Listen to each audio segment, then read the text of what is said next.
Alleluia, Alleluia.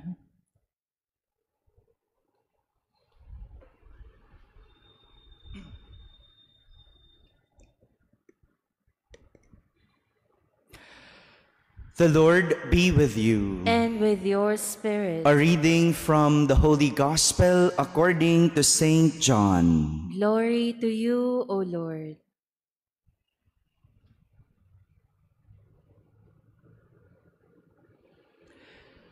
Jesus said to his disciples, "Whoever has my commandments and observes them is the one who loves me. Whoever loves me will be loved by my Father, and I will love him and reveal myself to him." Judas, not the Iscariot, said to him, "Master, then what happened that you will reveal yourself to us and not to the world?" Jesus answered and said to him, "Whoever loves me will keep my word, and my Father will love him, and we will come to him and make our dwelling with him. Whoever does not love me does not keep my words. Yet the word you hear is not mine, but that of the Father who sent me. I have told you this while I am with you. The Advocate, the Holy Spirit, whom the Father will send in my name, he will teach you everything and remind you of all that I told you." My friends, the Gospel of the Lord. Praise to you, Lord Jesus Christ. Good morning, my dear brothers and sisters. These past few days, Jesus has been introducing himself to the people, and he used different images to do so. If you could still remember, last Sunday, you still remember the gospel about the Good Shepherd? Oh, you still remember that? No? Sa mga nagsimba po, Jesus used the image of a good shepherd to introduce himself. Inihalin tulad niya yung kanyang sarili sa isang mabuting pastol. Meanwhile, yesterday, he used the image of the vine. Puno ng ubas naman yung ginamit niyang imahe. After revealing himself to the people, after introducing himself to the people, Jesus now teaches the people how to love him. And it is none other than through obedience. As he said today in our gospel, "Whoever has my commandments and observes them is the one who loves me." In human language, there are five popular love languages that people use as the basis of their love. Are you familiar with the 5 languages of love? Yung words of affirmation, di ba? Yung ginagamit ang salita para ipahayag ang kanyang pagmamahal. Quality time, oras naman ang binibigay, physical touch, acts of service, and receiving gifts. This is our human language of love.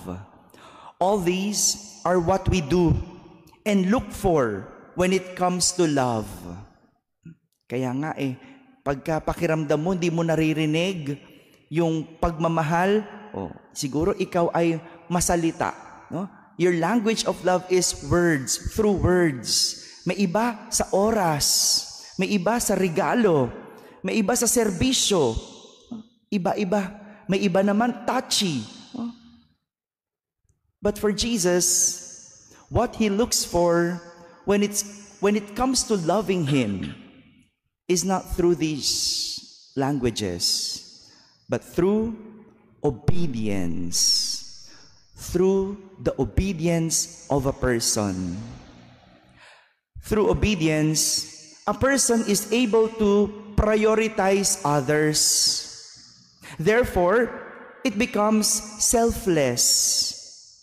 It does not give value to one's desire, but it desires what is valuable to the other. Through obedience, we learn to be humble, which is important when loving. Ito yung naipakita ni San Pablo sa ating unang pagbasa. Dahil sa pagmamahal niya kay Jesus, kinalimutan niya ang sarili niyang paniniwala tungkol kay Kristo at sa mga Kristiyano. Noon, may sarili siyang paniniwala He has his own belief, and he did not believe in Jesus because he was a Jew. Pero naniwala siya, binago niya ang kanyang paniniwala, at sa huli, binago niya ang kanyang buhay para kay Jesus. Naniwala siya sa mga pangaral ni Jesus at sinunod niya si Jesus. Sinunod din niya ang buhay niya kay Jesus. Look at that, no? Hindi lang niya sinunod ang pangaral ni Jesus, sinunod niya yung buhay niya kay Jesus.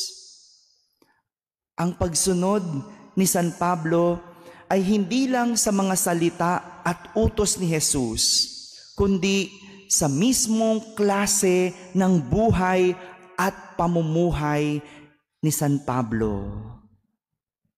Kaya nga, kahit pinupuri siya ng lahat dahil sa kanyang mga nagawa, hindi niya ito tinanggap.